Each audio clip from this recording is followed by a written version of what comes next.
79 miles an hour. Hey guys, so I'm here with Gordon from Street Racers, and he's basically going to give me a little walk around of this. This is the fastest front wheel drive car in Europe.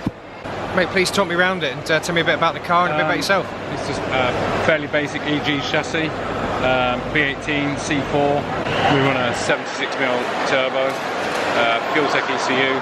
Everything's off the shelf and just happens to go on really well. Just go, yeah. I mean, it looks awesome at the front. There's so much crammed into a small space. We've just converted over to the 16-volt system, so no alternator. And obviously this year is the first year we've ever had the Fueltech ECU. I became a dealer last year for them, so we just decided we'll go that way. And it's, awesome. I will admit, best move we've ever done. Please tell me around the engine. So it's a full sheepy front mount turbo setup. It's all ceramic coated, so it looks like I said, it looks aluminium, doesn't it?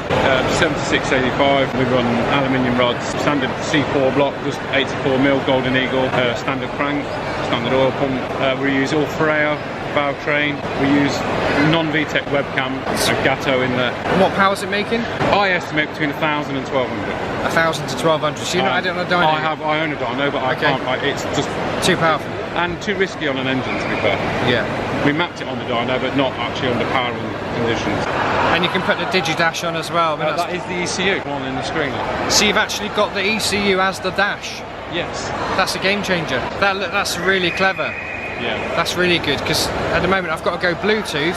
I've got to get power to the Bluetooth module to then go to a screen and get power to a screen. Whereas that's all everything integrated. You want, but you can go straight to your dashboard, which you can set whatever you want on this screen, and you can have 4 different screens. So if I tap here to go to a different screen, tap here again, it will go back to the same screen. You can set how many you want. That's cool. Works with your race gloves on. All your data log up, which it hasn't got a button on this one at the moment, but normally you have a button on the screen post there. You can start recording. It's not connected, so it won't. You can actually adjust the map and everything on this as well. Okay. If you wanted to, you can go in and you can go into your map. You can go across the map and change it. That's really cool. So has it got target AFRs and stuff? Yeah, you've got all that, and I will admit, it's probably one of the best ones I've ever used.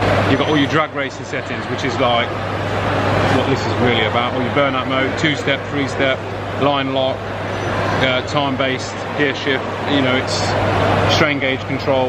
That's really cool. All your diagnostic pages. This is not on the newest update yet, but I mean, I'm completely sold on that ECU. The fact that someone's put a screen on an ECU, is completely genius. And I just 5-bar map sensor, built in. This is a 450, so it only has one plug, not loads of inputs, but it's enough. 550.